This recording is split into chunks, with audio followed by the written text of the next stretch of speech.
people say, you know, there's a lot of great guitar players, but the thing about Schenker, I think that a lot of people say is that his playing really moves them. And it's not just, you know, a bunch of notes, it's just the feeling, the soul that he plays with is so striking. I think that's what separates him, and that's why people come out to see MSG.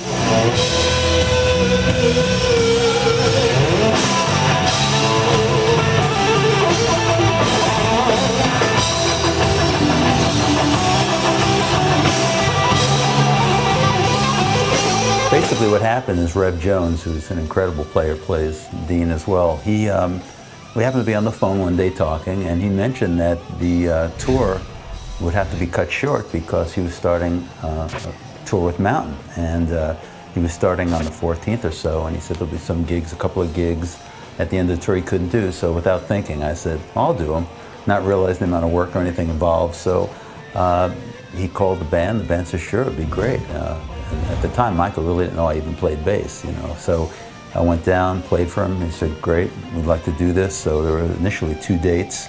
They added some more dates in the US, and then we come home for 2 days, and that was a little South American run, which is going to be exciting.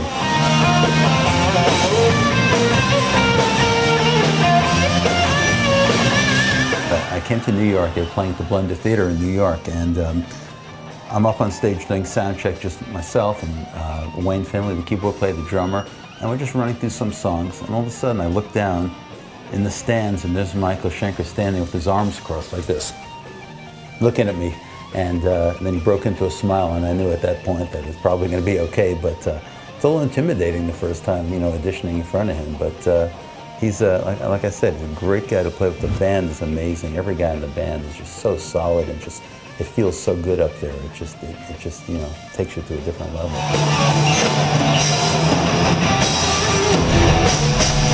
You know, after seeing him play so much and following UFO and MSG and everything else that he's done, I mean, to play with a legend of his status is just a real thrill, and just, you just can't believe the power of his playing, the emotion of his playing.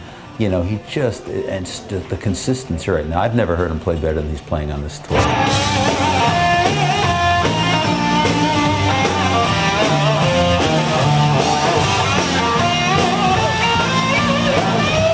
We've been friends since 2004 when he started playing Dean, so, you know, there's somewhat of a connection as opposed to him bringing somebody in who doesn't know anything about him. We always got along really, really well. There's always been a lot of trust. So, I mean, there's a little bit of talk about guitars, but basically his guitars are fine. And he's playing, the black and white V he plays every night is from the original run-up 100 that we built for him back in 2004. And that's just his favorite guitar. I mean, that's his standby, takes that out whenever there's any question, uses that in sound check. And then there's the Checkmate guitar that we introduced at NAMM, which he's starting to play more and more and more, which is half ebony and half maple. So he's playing that one more and more, and I think it looks good. He obviously likes the way it sounds.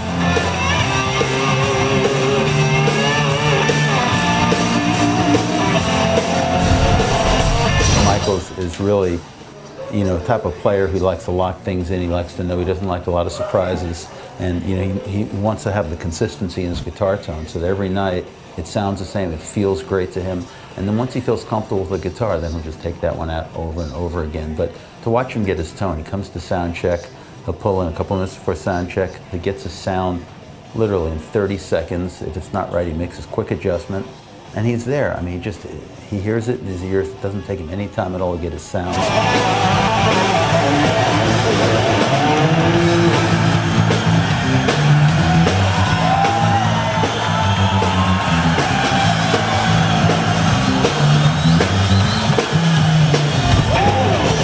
I started playing at a very, you know, 12, 13 years old, like a lot of us, and played, you know, 10, 12 hours a day when I could, when I didn't have to earn a living.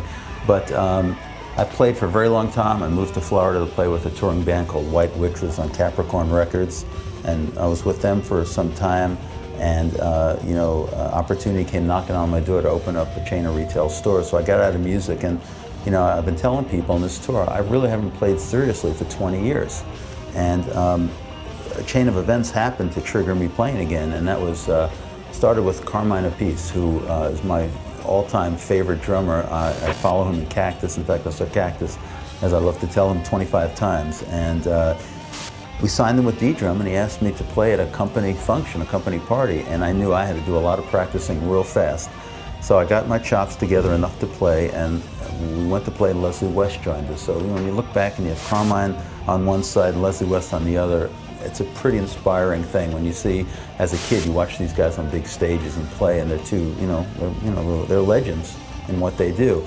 So after that chain of events, Carmine said, we had some Cactus gigs out of the country, and Tim Bogert, who's one of my biggest influences, couldn't make them for health reasons. So he asked me, if I could go and play these gigs. So that happened.